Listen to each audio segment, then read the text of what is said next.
ಸಲ ಗೈಸ್ ಎಲ್ಲರೂ ಚೆನ್ನಾಗಿರ್ತೀರ ಅಂದ್ಕೊತೀನಿ. ಚೆನ್ನಾಗಿಲ್ಲ ಅಂದ್ರೆ ಚೆನ್ನಾಗಿರಿ ಗೈಸ್. ನೋಡಿ ಇವನೇ ಹರ್ಷ, ಅವನು ಧ್ರುವ ಹೇಳ್ತಾ ಇರ್ತೀನಿ ನೋಡಿ ಗೈಸ್. ಅವರೇ ಇವ್ರು 3 ಜನನ ಹಾಕೊಂಡು ನಮ್ಮ ಸ್ಕೂಲ್ಗೆ ಹೋಗ್ತಿದ್ದೀನಿ. ಏನಕ್ಕಂದರೆ ಏನು ಹೇಳಿರ್ತಾರ ಲೇ ಹಾಕೋ ಭಾಳ ಹೇಳ್ತಾ ಇದ್ದೀರಾ. ಸೊ ಬನ್ನಿ ಗೈಸ್, ವಾಚಲ್ಲಿ ಹಾಕೊಂಡು ರಿಚ್ ಬಾಯ್ ವಾಚು ಈಗ ಆಗಲ್ಲ ಬ್ರೋ, ಏನು ಮಾಡೋದು ಗೈಸ್. ಸೊ ಬನ್ನಿ ಗೈಸ್. ನೋಡಿ ಇವನ್ ಬರ್ಡೇ ಇವತ್ತು, ತರುಣೇಶ್ದು ಹ್ಯಾಪಿ ಬರ್ಡೇ. ಕೇಕ್ ಕಟ್ ಮಾಡಿಸೋಣ ಅಂತ ಹೇಳಿದ್ರು. ಒಂದು ಅವಾಗ್ಲಿಂದ ಕೂತಿದ್ದೀರಿ. ಇವನ್ ಧ್ರುವ ಬೇರೆ ಎಲ್ಲೋ ಅದನ್ನ ಸೈಕಲ್ ತಗೊಂಡು ಲೇ ಹೋಗಿಬಿಟ್ಟು ನೋಡ್ರ.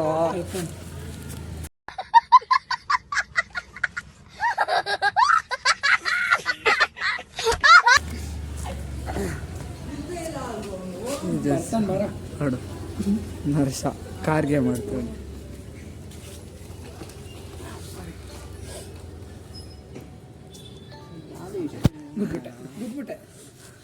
ನ್ಯಾಷನಲ್ ಪೌಚಿರಿ ಕ್ಯೋ ಅವರೇ ಎಲ್ಲ ಮುಗಿಸ್ಕೊಂಡು ಲೇಟ್ ಆಯಿತು ಗೈಸ್. ತರುಣೇಶ್ ಬರ್ಡೇ ಇತ್ತು, ಅದು ಮುಗಿಸ್ಕೊಂಬಂದೆ. ಬಂದು ಮಲಗ್ಬಿಟ್ಟೆ. ಕಾಟ ಮುಗಿಸ್ಕೊಂಡಿರ ಫುಲ್ ತಡ ಬಂದಿತ್ತು. ಮಳೆಯಲ್ಲಿದೆ ಗೈಸ್, ಮೆಕ್ಕಿ ಎಲ್ಲ ಹಾಕ್ಬಿಟ್ಟಿದೆ. ನಮ್ಮಮ್ಮ ನೋಡಿ ಅಷ್ಟು ಮಾಡ್ತಿದ್ರೆ ನಾನು ಕೆಲಸ ಮಾಡ್ತಾರೆ. ಏನು ಮಾಡ್ಕೊಂಡಿದ್ರು ನಾನು ಅಷ್ಟು ತಂದಿದ್ದಾರೆ, ಎಲ್ಲ ಎತ್ತಿಕ್ಕಾಯ್ತು. ಅದಾದರೆ ನನಗೆ ನನ್ನ ಕಾಲು ಕಾಯಿಸ್ಕೊಳಲ್ಲ, ನನಗಾಗಲ್ಲ ಬಿಡಿ ಅಂತಂದೆ. ಹೋಗಿ ಹಾಲು ಹೊಸ ಕಪ್ಪು ಕಾಯಿಸಿದ್ದು. ಹಾಗೆ ಇಲ್ಲಿ ಬಿಸ್ಕೆಟ್ ಇದೆ ಅಂದ್ಕೊತೀನಿ. ಬಿಸ್ಕೆಟ್ ಇದೆ. ಸೊ ಬನ್ನಿ,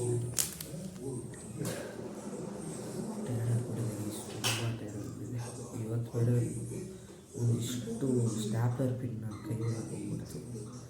ಫುಲ್ಲು ಹೋಗ್ಬಿಡ್ತು ಈ ಸಾಡ ಕಾಲೆಲ್ಲ.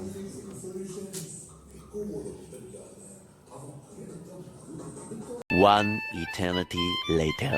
ಗೈಸ್, ಇವಾಗ ನಾನೇನು ಮಾಡ್ತಿದ್ದೆ ಅಂದರೆ ಜಸ್ಟ್ ಕುತ್ಕೊಂಡು ಲ್ಯಾಪ್ಟಾಪ್ ನೋಡ್ತಿದ್ದೆ ಗೈಸ್. ನನ್ನ ವಾಯ್ಸ್ ಎಲ್ಲ ಚೇಂಜ್ ಆಗಿಬಿಟ್ಟಿದೆ, ಫುಲ್ಲು ಕೋಲ್ಡ್ ಆಗಿಬಿಟ್ಟಿದೆ ಗೈಸ್. ಕೋಲ್ಡ್ ಇವಾಗ ಏನಿಲ್ಲ, ಇವಾಗ ಸ್ವಲ್ಪ ತಾದರೆ ಬರುತ್ತೆ ಹೋಗುತ್ತೆ. ಫುಲ್ಲು ಟೈರ್ಡ್ನೆಸ್ ಅಂತೂ ತುಂಬ ಇದೆ. ಅದು ಇಲ್ಲದೆ ಆ ಬರ್ಡೇ ಸೆಲೆಬ್ರೇಷನ್ಗೆ ನಾವು ತುಂಬ ನಡೆದ್ಬಿಟ್ರಿ. ಸ್ವಲ್ಪ ದೂರ ಆಯಿತು ಗೈಸ್. ಅದೆಲ್ಲ ಹೋಗಿ ಬರೋ ಅಷ್ಟರಲ್ಲಿ ಸಾಕಾಗೋಗ್ಬಿಡ್ತು. ಮನೆಗೆ ಯಾವಾಗ ರೀಚ್ ಆಯ್ತಿರೋ ಅಂತ ಇತ್ತು. ಬಂದು ಫುಲ್ ಟಯರ್ಡ್ ಆಗಿಬಿಟ್ಟು ಮಲ್ಕೊಬಿಟ್ಟೆ. ಇವತ್ತಿನ ಡೇ ಫುಲ್ ಎಕ್ಸಾಸ್ಟ್ ಆಗಿತ್ತು. ತುಂಬ ಒಂಥರ. ಆದರೆ ಎಲ್ಲರ ಜೊತೆ ಎಂಜಾಯ್ ಮಾಡಿದ್ದೀರಿ ಗೈಸ್. ಆದರೂ ಎಂಜಾಯ್ ಮಾಡ್ಕೊಬೇಕು. ಇನ್ನು ಸ್ವಲ್ಪ ದಿವಸ ಇದೆ, ಸ್ವಲ್ಪ ಮಂತಿದೆ ಅಷ್ಟೇ. ಅದು ಹೆಂಗೆ ಫಾಸ್ಟಾಗಿ ಹೋಗ್ಬಿಡುತ್ತೆ. ನಾನಿವಾಗ ಬೆಳಗ್ಗೆ ಖೋಖೋ ಪ್ರಾಕ್ಟೀಸ್ಗೆ ಹೋಗ್ತಿದ್ದೀನಿ. ಆದರೂ ಎಂಜಾಯ್ ಮಾಡ್ತೀನಿ ಹೋಗಿ ಇಲ್ಲಿ ಆಡ್ಕೊಂಡು ಎಲ್ಲರ ಜೊತೆ. ಬಟ್ ಇನ್ನು ಸ್ವಲ್ಪ ದಿವಸ ಆದಮೇಲೆ ಅದು ಇರೋಲ್ಲ. ಜುಲೈ 26 ನಮಗಿದೆ, 24th ಅದು ಮುಗೀತಾದ್ಮೇಲೆ ಅಷ್ಟೇ. ಮತ್ತು ಆ್ಯಸ್ ಯೂಶ್ವಲ್ ಕ್ಲಾಸಸ್ ಸ್ಟಾರ್ಟ್ ಆಯಿತು. 10th ಓದಬೇಕು, ಅದು ಎಕ್ಸಾಮ್ ಬರುತ್ತೆ, ಅದು ಇದು ಬೋರ್ಡ್ ಎಕ್ಸಾಮು, ಪ್ರೀ ಬೋರ್ಡ್, ಹಂಗೆ ಹಿಂಗೆ ಅಂತ ಹೇಳ್ತಾರೆ. ಹೌದಲ್ಲ ಗೈಸ್, ಇದೇ ನಿಜ ರಿಯಾಲಿಟಿ. ಅಂದರೆ ಇದನ್ನ ಮಾಡ್ಕೋಬೇಕು ಗೈಸ್, ಅಷ್ಟೇ. ಜಸ್ಟ್ ಅಕ್ಸೆಪ್ಟ್ ಮಾಡ್ಕೋಬೇಕು. ಹಂಗಂತ ಸುಮ್ಮನೆ ಎಂಜಾಯೇ ಮಾಡಬೇಕಂತಲೂ ನಾನು ಹೇಳಲ್ಲ.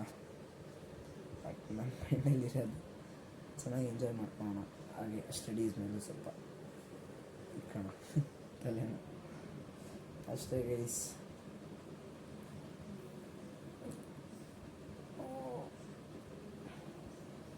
ನಾನು ಲ್ಯಾಪ್ಟಾಪು ನಾನು ಸಾಂಗ್ ಕೇಳ್ತಾ ಹಂಗೆ ಬಿಟ್ಬಿಟ್ಟು ಮಲ್ಬಿಟ್ಟಿದ್ದೀನಿ ಗೈಸ್. ಚಾರ್ಜ್ ಆಗ್ತೆ ವೈರಲ್ಲಿದೆ ನೋಡಿ. ತೆಗೆದ್ಬಿಟ್ಟು ಲ್ಯಾಪ್ಟಾಪ್ ಮಾಡ್ತಿದ್ದೆ, ಎಡಿಟಿಂಗ್ ಮಾಡ್ಬಿಡ್ತೆ, ವೀಡಿಯೋ ಅಪ್ಲೋಡ್ ಮಾಡಿಬಿಟ್ಟು ಇವಾಗ ಕುತ್ಕೊಂಡಿದ್ದೀನಿ. ಇನ್ನೂ ಫುಲ್ಲು ಟೈರ್ಡ್ ಆಗಿಬಿಟ್ಟಿದೆ, ಎಷ್ಟು ನಡೆಯೋಕ್ಕೆ ಆಗಲ್ಲ. ಬನ್ನಿ, ಏನಾಗುತ್ತೆ. ಸೊ ಗೈಸ್, ಇವತ್ತಿನ ವ್ಲಾಗ್ ನಾನು ಇಲ್ಲೇ ಏನು ಮಾಡ್ತೀನಿ. ಸೊ ನಿಮಗೆ ವಿಡಿಯೋ ಇಷ್ಟ ಆಗಿದರೆ ಲೈಕ್ ಮಾಡಿ, ಶೇರ್ ಮಾಡಿ, ಸಬ್ಸ್ಕ್ರೈಬ್ ಮಾಡಿ ಮತ್ತು ಕಮೆಂಟ್ ಮಾಡಿ ತಿಳಿಸಿ ನಮ್ಮ ವಿಡಿಯೋ ಆಗಿತ್ತು ಅಂತ. ಅಲ್ಲಿವರೆಗೂ ಜೈ ಶ್ರೀರಾಮ್, ಜೈ ಬಿಜಂಕಿ. ಸೋಲಿಲ್ಲದ ಹುಡುಗಾನ ಆದಂತಿದೆ ಬಲಹೀನ, ನೋಡುತ್ತಿರೆ ನಿನ್ನ ನಗುನ ತುಸು ಜಂಭ ನಿನಗೆ